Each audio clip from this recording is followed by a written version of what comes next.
kumbaga nakabara sa aking ari na parang may kidney stone. Siyempre natakot ako, hindi agad ako bumalik sa doktor ko dahil sa kalusugan ko niya talagang medyo ko ron sa nangyari sa akin dahil natakot ako, kinabahan ako talaga dahil kumbaga nakakatakot pag magkaroon ka na ng spot ng dugo sa mo sa pag-ihi mo.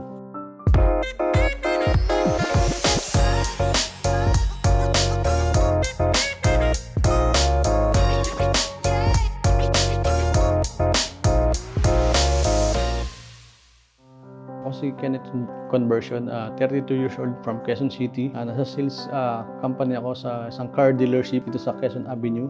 Nag-laboratory ako sa HealthQuest sa Barangay Del Monte para malaman ko yung aking problema sa aking health dahil kinakailangan ng laboratory test sa aming pinapasukan. At yung nalaman ko na may problema sa aking laboratory is nagulat ako dahil noong December 15, 2023 nagpa-laboratory ako sa HealthQuest. Nagulat ako nung sinabi ng doktor na meron akong spot sa ihi. Yun nga, nung nakalagay sa urine ko na may blood trace na nakita ron, hindi kagad ako nakabalik sa laboratory. Bumalik ako April 2024. Doon ko nalaman yung nung resulta ko. Then nirecomendan ako ng doktor ng 10 capsule na i-take ko para may labas yung kumbaga nakabara sa aking ari na parang may kidney stone. Siyempre natakot ako, hindi agad ako bumalik sa doktor ko dahil medyo natakot ako dun sa nalaman ko na may spot ng dugo yung sa ari ko is parang siyempre kinabahan ka agad ako ron dahil nakakatakot na magkaroon ng ganung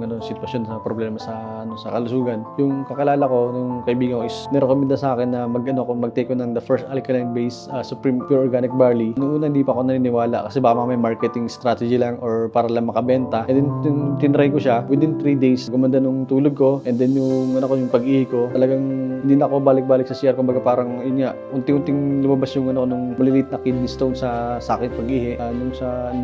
May spot na dugo. Talagang kaya pala may spot na dugo dahil may maliit na bumara na maliit na kidney stone. Kung pwede lang picture or video, ipapakita ko sa kaso lang may hirap kasi mag-proven na ganun meron talagang maliit na butil na nakabara talaga dahil sa kalusugan ko talagang medyo ko ron sa nangyari sa akin dahil natakot ako, kinabahan ako talaga dahil kumbaga nakakatakot pag magkaroon ka na ng spot ng dugo sa mo sa pag-ihi mo. Tapos yung okay na pakiramdam ko para akong sobrang lakas ko dahil pag naglalaro ako ng basketball is para akong hindi ako napapagod. Takbo lang akong takbo nung una. Pag naglalaro ako sumasakit ng tuhod ko pero yung ginamit ko the first Alkaline Supreme Organic Barley is talagang parang hyper ako. Yung pangangatawan ko parang walang kapaguran. Kahit nakadalawang set na ng laro sa basketball is tuloy-tuloy lang ako naglalaro. Tapos talagang tagaktak talaga nung pawis ko yun. Ito i-recommend ako sa mga kakilala ko rin na itong the first Alkaline Supreme Organic Barley. Kung may katulad kayo na problema sa aking kalusugan, pwede nyo rin po itong subukan. Huwag po kayo matakot. Yun po. Maraming salamat po.